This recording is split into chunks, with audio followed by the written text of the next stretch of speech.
Tomia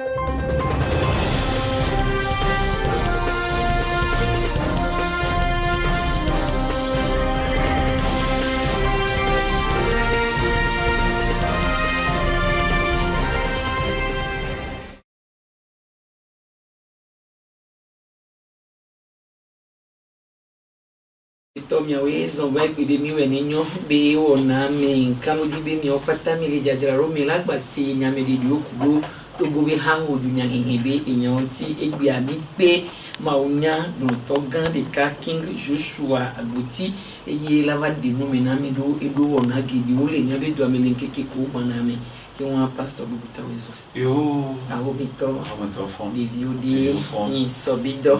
eko nya gwade le ya oh le yi ndape to na na be verme enyo egbe a mi pe owe mi akan se ngba kudo so kudo ku fon ke odo to abi laba won ti wa kengbo we mi laba vale ke be ku fon dia odogo ba kudo nya kakando to le witri abi ke fi ku gbe mo ken ti odogo kudo wudo na tepe mudogo kudo nya kakando to le litike bebe lebe nke felia bai la benama u so gbedasi le to dasinam eye mele gbedasi ya glom mele tepe nya glom ho na togo vio kata ke yi yo la petum yi yo le dedem bena tamake ma uduwa ne ba veme ye gba tutu mi so bena ngba yo nya kakado to pata be nya dogo ale bena gbedodo la ke ma u so dasina be ma toto me le togo e nya de be siko wa mo so fion yi la be ma u le glom bena be ameko siko le uwa o ne va sigbo ameko npom la duwa on va prenu ni kudo ga e siko le chimi atogo vio e siko kele chimi ani be togo be totro togo ye be siko le chimi be kakanya to be togo na ni wa se de gbe ya ameni ma be jijo popo ase totoro na togo to be jime leke po neni gbe so gbegbe me so kume o na mi so dolele me e ke o ma pota na o ya ke ma o be gamesu ke ye nto ye didi va be ade be jukoa ela be ma o ye propriétaire na amegbeto ye wo amegbeto de siade ta gamesu ne ma o bena enu ke be so na do ta be ya ro honwa yin to ya wo enu apenti do ya jire do ta e mele pe jukoa kata ni so bena nya dogo le 8 et le 9 le Togo 2000 ale be nya te on apo koko na mawu a de yo ti ko wa mo fia mawu enya ke le gbo Togo ti le 2020 ya ne va melo nya ke le gbo ne va melo ye be ta ko mi woni choa be nyanti oyo nya kakando to do akpi e dia mi donate sibe edude sia dia ego efio be nya fio gugu be nya to afike be joso mta pe na de bia won efio duduwa ma glo be ma won to ni efio gan yeni fio ke do chipo ple anyiba gome anyi be do nse fifia e ke ma wudo mu avoa ebe ya do agbeto do anyiba nu ba ya gbo anu anyiba nu bo ifu no ma wuto de fio ro fia gbato nya adam ye ma wuto fio ro anyiba ji le won ke voa e fe mbele ebe tu ko ke nto wa cha na do ko me ya e gbo be amele ko ma du tu ko je yin to yin fia na wo kaka le Samuel be game ya fun me Israel you agbo be poda mi le di fio abele ke bele tu ko me le ke ma udu na tu ko poteo ma udu fia na wa ne do fia na yo tane ne ma wu ke ti be ntia do be tu ko ji vo e ko va bi ama un gbe e to le Samuel be ne do fia na wo le fia do ma tia Samuel na wo le fia do me entia ma gbo be ma wu ye nya be ke do na fio Bible agbo le elo to ba gbaleta amenyi popo ya mo ya to ma be na jinye fia o to na fia amegawa o de na se jojo dinye ye amenkuta o bondola o to na o suna amegawo ata fia ruwa ma wo ti be to na fana fia le peme ni keme de ma wori o fia se fia ke la nyigba dia ma wo do no kata na nye fia ba onu fon o ba onu nyi o ma wo do na o ma wo do fia sol na Samuel na Israel yogba da ka ma do to ma wo de ke ba do to ma wo wa ko fia do pele si e kwa e ko fia pele si o nya be gbege ko fia pele si ya gba ma wo do da sirene vo ke ma wo nu ke ma wo be ne wo wa e gbe wo ye funu me ye Samuel va la te runka wo mbe no te po mo va sa vore ma wo ke mbe aya mo nke jo sa vo ke mo mva funu me ye Samuel be na ke juko a ipo aba ko wo a enti sa vo be o bo mo chinu ye be leba o po awa zela lo mene e be tele be egbe ma ko fere rasio e be soja sina amabu donc ane ma o do fio ma wo do na fio funo yo mo le betoro do nyo vosa funo bo le betoro do nyo vosa e mu se anyo agbo fe ami ata e be kamero to ma wo wa ma o cha egbe e wo ko fere pele si egbe ya donc ma wo do na fio e sidi e na Daniel Brun be ma wo yin apeto na yi o ple azangbe o eye do na fio sidi ye gbade na o le e sidi ta le fiadu po nyamea ameke do na fiadu pe gomania ye ni ye wo wa mawo ye ni fiogan ye tora fiadu pe de la silame ye revêtir na me na autorité royale ye solidarité na me di ma wo na fio papa c'est ça e fio ni ba che ko pa yo glement so daralo amedi ma wo na fio lo enyo pastor akpelu mbedi ata le godo bakudo nyakakando to du mi anita do jimu kenti odugo kudo bini wakakanya na mo wa nuke yo ko vali nyake kunya ko bio ele kinya mbedi o va yi tutu ba ekeyem do kudo wa nya gbedasi le ke ma so da sinam ke am so edon kuma na o gbedasi ya ba le mo anu le fi ele français mais an nya de comme le gomé. Eh bien, le 27 août, mais mon nom, les dépouilles du butin des Togolais seront distribuées bientôt. Ils mangeront à leur faim au nom de Jésus. Un peuple sans vision est un peuple sans frein. Il est temps pour le Togo de rentrer dans ma vision par l'homme que j'ai choisi.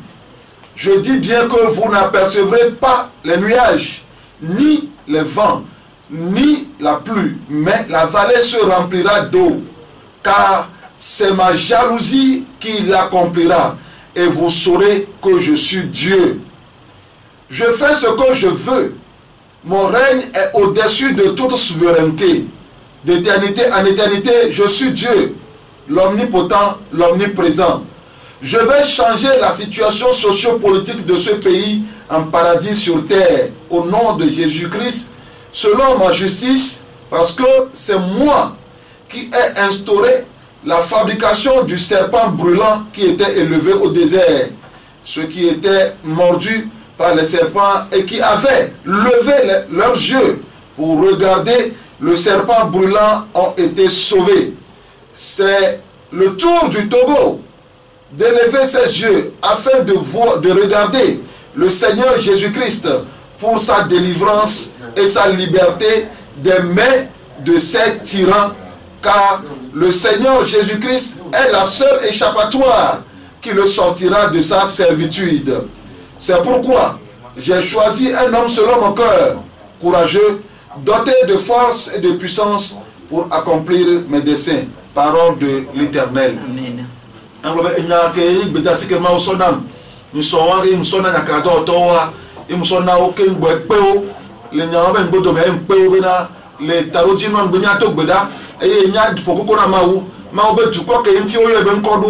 Neba jesi ebe vodada o ebe jesi ebe nouveau wa nebe trole yenti ya ebe de kuku na epokoko na ya sebe gbedura so jipo e ya kona o nkale dibe epedova ya tokoto ji de popo ya be ma o de yofo mfeme o parce que mo be game nko so ma wora no kele be game ye yi class angboji ila be ye to ni ye yi o ye to ni asangbo na asangbo mu de na ma wo wa enu ke mi le ji ani nda pe o vo na asangbo amele nu amne ma wo amele nu amne o na asangbe adone a enu kebe gbolo a ela we asangbe adone ma wo ba de Togovio 60 ans de malédiction 60 ans de fin l'année 2020 donc asangbe do wa be ma ola de Togovio le babla ke mo le fi pode ke me mille so kaka mi atoko to gbo o nouveau o ngbe gbolo wa ya fi pode ya wa obo nu wo l'année 2020 Miapo Yeye, après la pluie c'est le beau temps. Après 2020, nous aurons le beau temps. Miapo après 2020. Et tiens, Américain Baropo, Bede, leke mwa leya, leke mwa chakeya, leke mwa uda wodoma, ao, nene poye, sara tome vidi doa, me opo beku, ero bene pose wa, me mwa te sovio, me vidi doa kuvo, mwa te sovio, voa ma uye ke yi nukuru ola, wo nukuru, yes, vidi doa ke mwa te sovio wa, divi, enti ni baropo, ye yi abe mjojo ojio, ao, ma uye ele tara mwopata, ma ou le tara yi o nous ka me beto le wo nous ka me beto le gonwa ma ou ya ele tara mo pata enyo pastor ki yo ya kine okwade ele kupia pe vekudo ewi gon be to kroto be akwa ma ou le gnombe no dakwa nyiswa into iswa me le dare ke yo la dakola chan ya lo le ke ma glombe le côté moi ameke ma ou chan be bava akpoto gerebe destiné mea ma auto na mato akome le kola we be mato akome be akwa le Togo akome mu kora le Togo be il y a pas de la vérité dans les élections au Togo be akome mu kora le Togo donc ma po ebonema isa bon nous sommes le 23 ya mo ba pour mpona ma e ba gbon akobe nya namke ma de extrait ma so extrait avant na nya se e gbon maintenant tant que les élections ne se feront pas dans la vérité, le Togo ne verra jamais la lumière. C'est pourquoi j'ai frayé une voie par excellence par laquelle je passerai pour libérer le Togo. Le pouvoir va bientôt changer de main. Ma lumière poindra pour le Togo et les Togolais se réjouiront en la voyant. C'est un moment mystérieux pour le Togo de voir ce changement.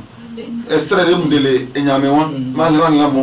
tant que les élections ne se feront pas dans la vérité, le Togo ne verra jamais la lumière. C'est pourquoi j'ai frayé une voie par excellence par laquelle je passerai pour libérer le Togo. Le pouvoir va bientôt changer de main. Ma lumière poindra pour le Togo et les Togolais se réjouiront en la voyant. C'est un moment mystérieux pour le Togo de voir ce changement. Donc,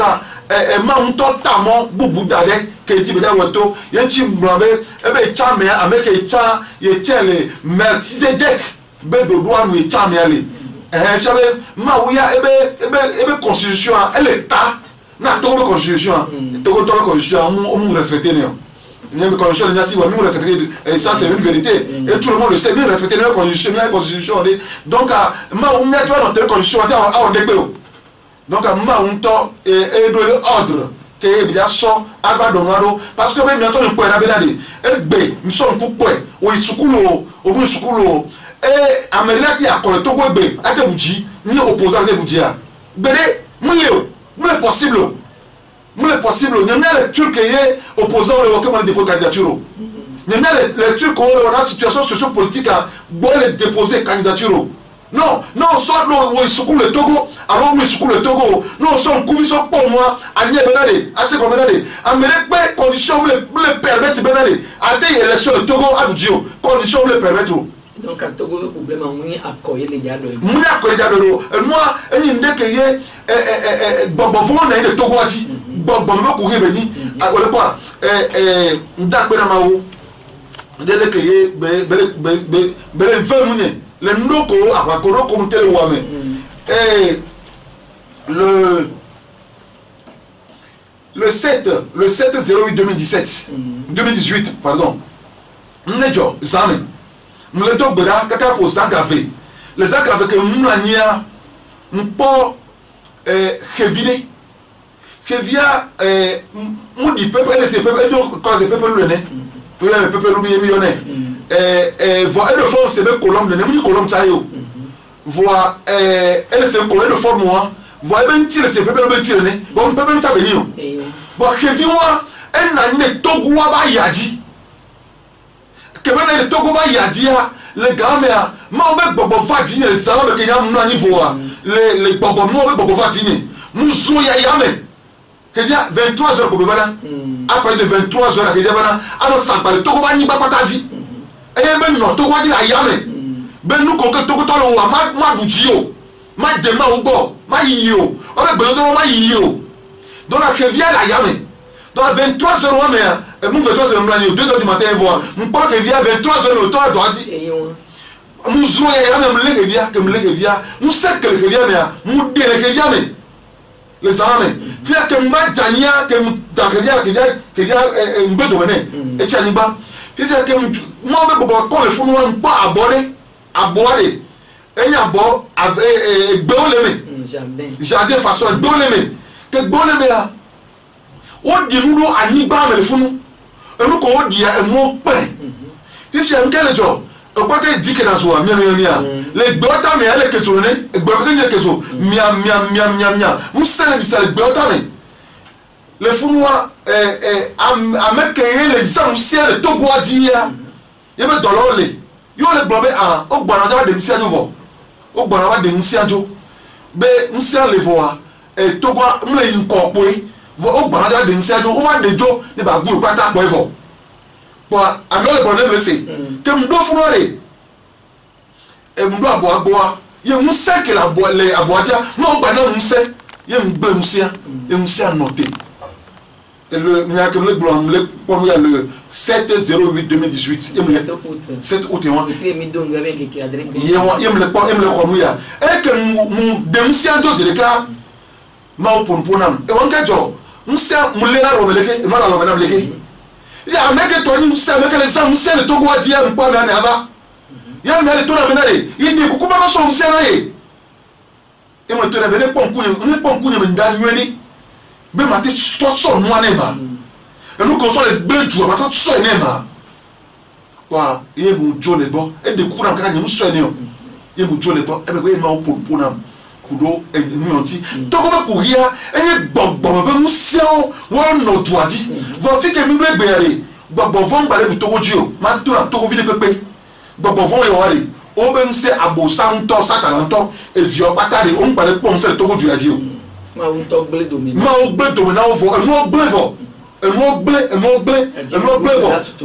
ni so le 2019 ya mea Zévégoin et Yamaou aime ma conseil mais ça fait la deuxième fois en 2019 que je fais dans le conseil de Dieu et que moi ils sont dernièrement le 12/08/2019 où t'es malo que moi yamoui et que moi Yeshua après toi Yeshua doit présider conseil à jour moi et que y conseil à Molé nation on va on se représenter donc on va le conseil à mais après toi Yeshua yom nyamunya bena Yeshua s'intéressé dans la du corps même corps de Dieu na so le church ko ko na so le church ko na do ma Yeshua ya le nyamunya be Yeshua elle s'occuper du corps même corps de Dieu Yeshua yom e be to king be du corps le pefu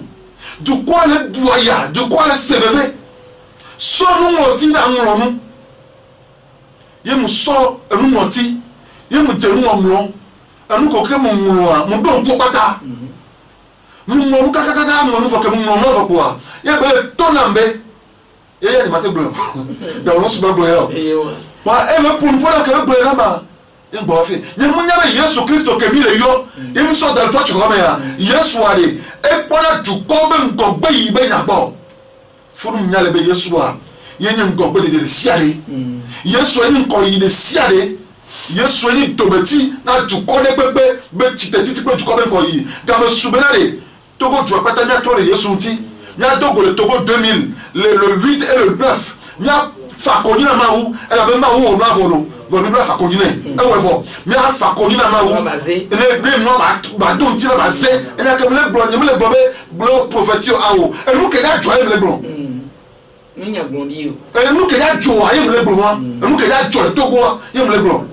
Et quoi via? Non, nous que te prend bon pour nous que nous sia. Le nyam le blanc na Togo to. Bena Togo doit amène ma flumio et ya trop va muni élection mais ya trop le a obleni muni élection mais Togo to ya trop le Togo du ya trop élection non elle a même ma oble clairement bien à la parler élection le Togo et a me ça me toja et on les ma obenya ko le anu be ni be akome magbe ko po ki won et ya que c'est ça et bien, tant que les élections ne se feront pas dans la vérité, le Togo ne verra jamais la lumière. Et bien, c'est que c'est pourquoi j'ai frayé une voie par excellence par laquelle je passerai pour libérer le Togo. Le pouvoir va bientôt changer de main. Ma lumière poindra pour le Togo. après quelqu'un la crainte à Togo. Et les Togolais se réjouiront à la voyant. Et Togo viola pas dit jouer n'est pas pour quelqu'un. C'est un moment mystérieux pour le Togo de voir ce changement. Amlema nous gane bele jani ne Togo ne be pour ne be to 3. Amen. Amen. Et nous et pasteur Sibiale ke ma ou de mo pata do gufio yo le gbon ba ko do kankan lodi. Wa jajira do wo ko do akobe dadantia echan et la zone adi e go meni be e o la temu agogo ameko le produit jo la tonombe oni dasi akobe nya o do nu kincha ma o le jawo mu yeye na Togo alo la dako akengo we mu yeye la zia o pobe ne ka le kenyi be ma o be nyawa bi la be ma o be mowa enye adahwa deje na ke hiame ko ma o be mowa enye adahwa nya na ke hiame to ake nya me ko o kwesi ya ma o be nseku agbe be nyina ni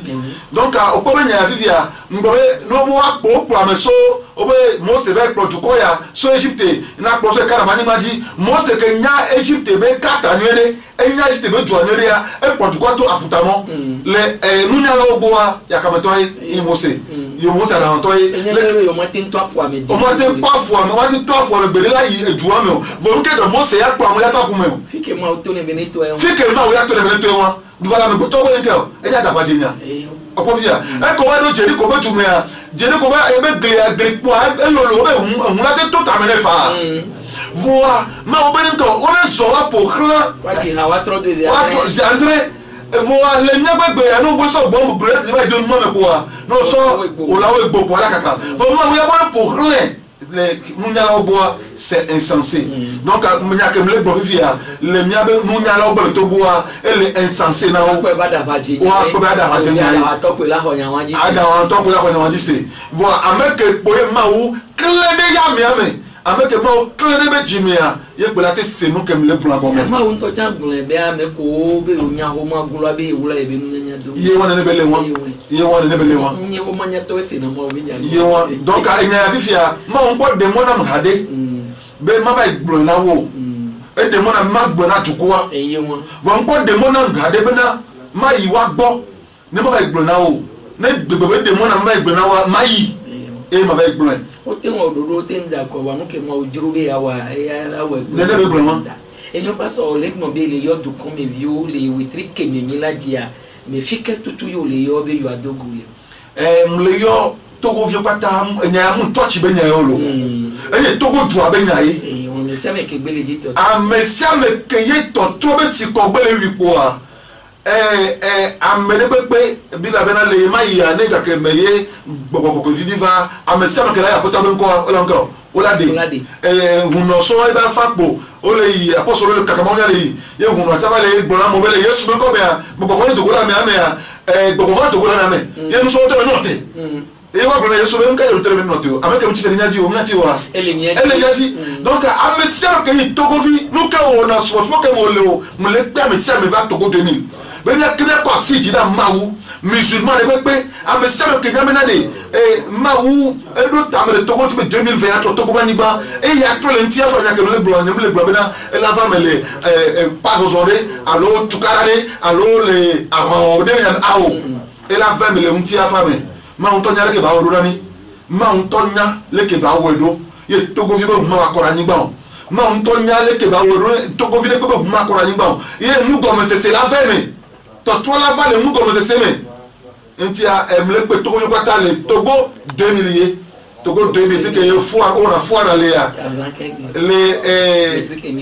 trucs qui a dit que ameni ou amasi le kegoa mo le pe Togo yo kwata le fumbe mia afa komina ya be ma wu ke oji popa nigba ke gbobe na ne du kwa to de nti o yo ya se ne mi yom la ma to ne mi ga no fo di la ma se na mi ya ma wula se ne bodu la funu e ba to ne jo na mi lo fifi ga ne ne meji wono la na yin lo gona la je go me so ga to me o tro me ga ton po a o no je go me e ye nya peta o nya ta pe la je go me la no pa la no ila no vale nge kiton mi alona mo va witri ya be nge kinigwa o la no ti kakana et de pas ficar mosso et de pas ficar mosso donc na mon collègue me fit no pas quoi mais pas 19h peut-être 20h quoi a mettre à introduire à Rome mais n'emba qui a nya to apeta 15h que et nya wenu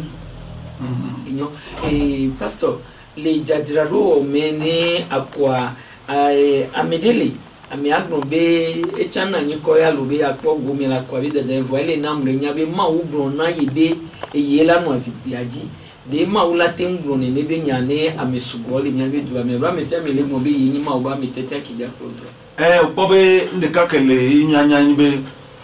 souvent ma ugro be munya meke ele dio munya meke ele pupu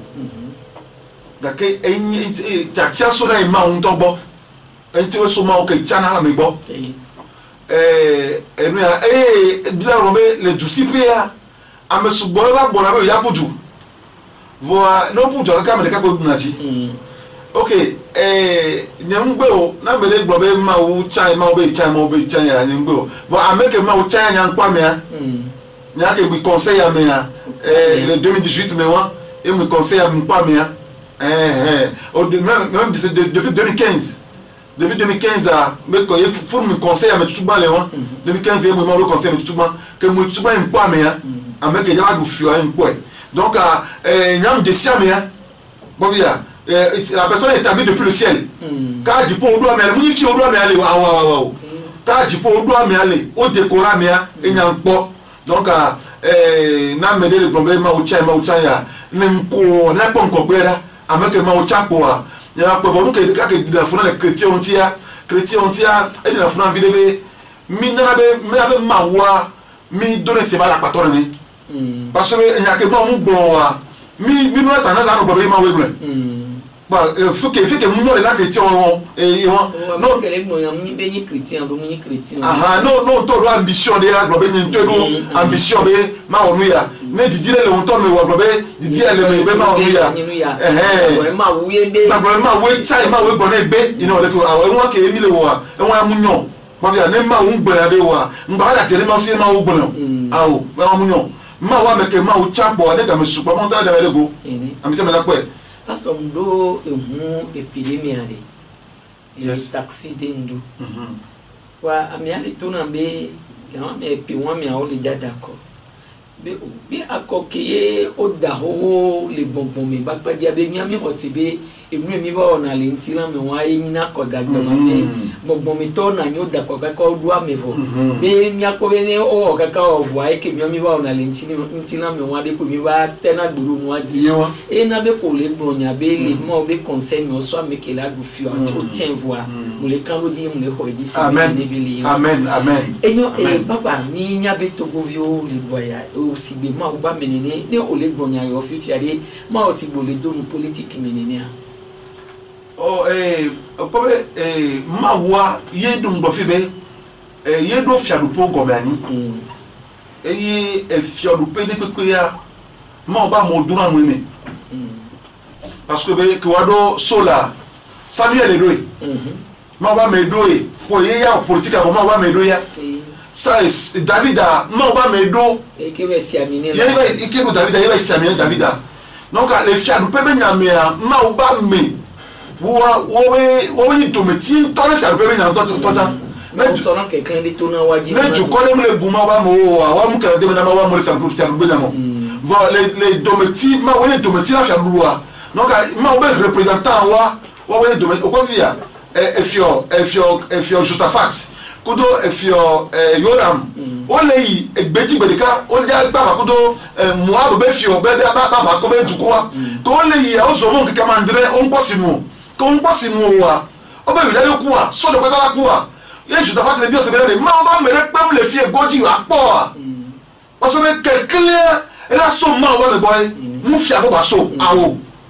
ekeye ovado funo waji mo wa mo ka wa kere Élysée nti Élysée bijido parce que be yorama aha bevie aha mbarato e viae e bijido Josaphat ben kan ti be chaku do iro be na mini Josaphat nti o wa e ma ke ndebe na o ya si waku vo le Josaphat nti ya e be do gbera e be ko gbe so ma ugbo ke be ko gbe so ma ugbo wa ye ma wu na be ma o to le be na fu mo to le be na o ma ko si la do o ma ko ya la po Okovia, bali amela do tatan ko si anya ke mule gbo. Okovia, bo ma ko si la do npo ya la po bali amela do tatan si fun me ma una esiva yo musi yo chiagbe. Donc ma o ba me a eni dometi le jilu du benyame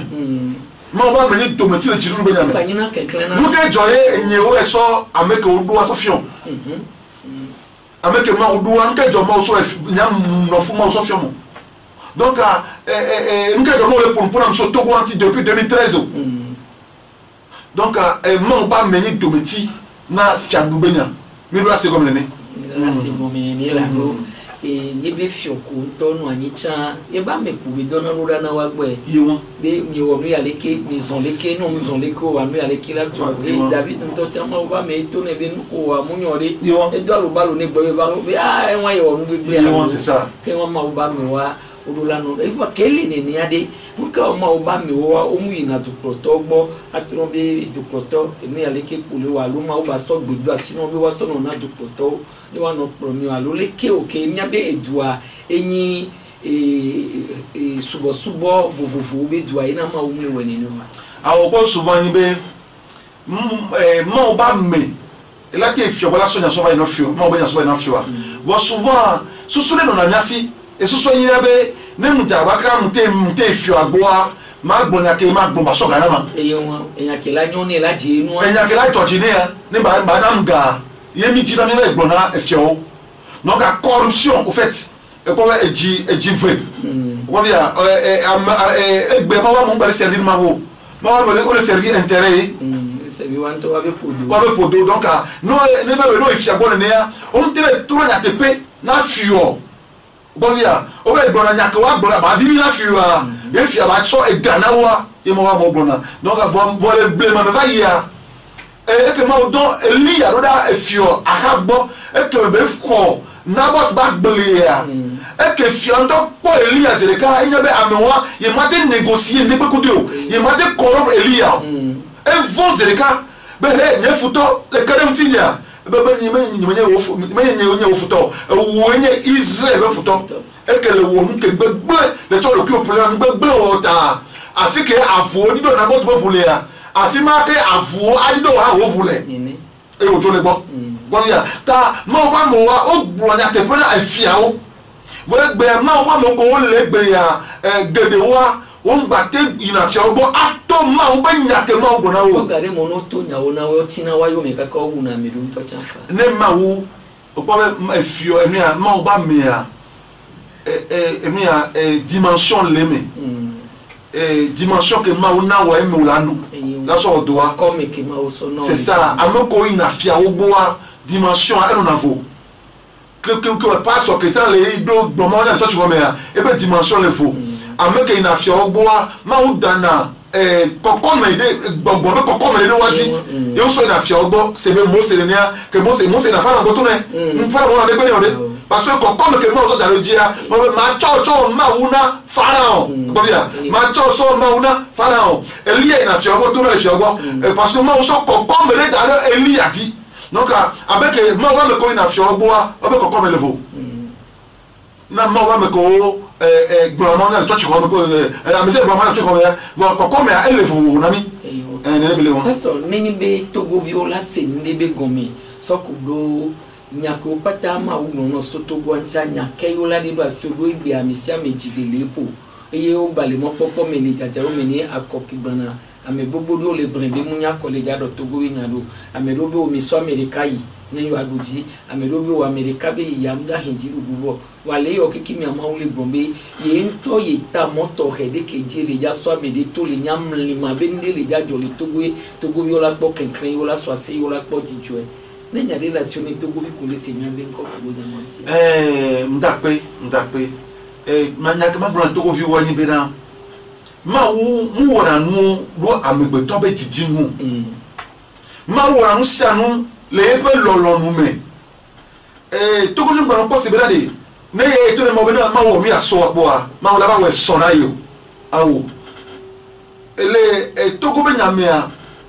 mi diga subo edu ame fofo sinu sele fofo sinu sele fofo sinu sele e o pomo ga bena fofo sinu sele ala wala yo fofo ma ta npa so game ya su nyam le blon be game ya su na ma wo 2020 ma wo be game na Togo 2020 fi po de ke ya gba Togo je be nu nya Togo nu ko de siva yi be nu wo won yentiare mule yo etoko vi pata mule yo na de ma bon sang fo be vieux pata mule yo papa nya si be vieux ko ye fiaga que le kakara na koza me fiaga que le koza dia papa ya dema mule yo vieux pata mule yo togbe anyi togbe agoko li be vieux pata mule yo foli be vieux pata benale on ne va me penyara peta nemi ade kukura ma woni sore nu ko mi atogbo de siva yia e be sutu ko mi be su fi bo de mi po jijo po wa mi ade kukura ma leta ma la senani e yede ma o be gamin to souvent et le 2020 mea e nu ke ma la wa mi nyabe akoda da ko wa no de a e nya kele e pe nani bo e ya ngba ya no ne ne e ya ma o do tam ye le nu san ka be to la wo mea ma o ba si le ji o ji na hade bana ma wu pa ba le ji Beya khona wo de la ve abo leti beya khona wo Yesu ba bo leti beya khona togo azon Yesu de kaye kolate demi mi togo ve kota eji no apo Yesu la ti to garanti se le mo se ko dareji le gbeji nene eye de papa elava yenti ade nu ke bango ji kamba so togo vi le pe o eji ngba de le miapo enu ke ma o bulu ma o lawe amen ngbe ke be duwa e la veme egbe ni egbon ma me gbe to be yin ne gbonya ba de ti o gbe ke be to na efio betaza e ba si ba no ndo krinti ke betaza so Yerusalem to pole noara ku do ya viwa mo wa si no le krinti bana o da opo le fo be na o egbe akea o do asite na o fa do pe ya les bien les ça mais qu'il y a ou candidat to fia betaza ma wu ta ma wu toy ta game ma wu toy ne gbegbe ma wu do game wa e pa ça c'est pas ne ma wu to ale won donc ma wu be ya wo ye ya to go vio jide pour me asilo o yara o chan ya pastor ken bo we te ke mi la de ben de kenyi gwan gbe ni baba do ade to dasi ke pon mi na to go vi de siadi ma globena enya ke to vi le sia le sia no sia gbena no vi o no ta o sia le no vi o se radio ya vo we ke o sia le gbele bena de o do huna mi o o do bus na mi o ndo na mi o ya pata to go na to yi mi ya pata nya pe telephone amem se le don na no via be ta ko pe ya le vvd e mu le pe du dan gbo to kekem mu le pe unir to mu le pe ANC to mu le pe C14 avec auquel le dépôt candidature mu le pe pata bena nya ko do church o pata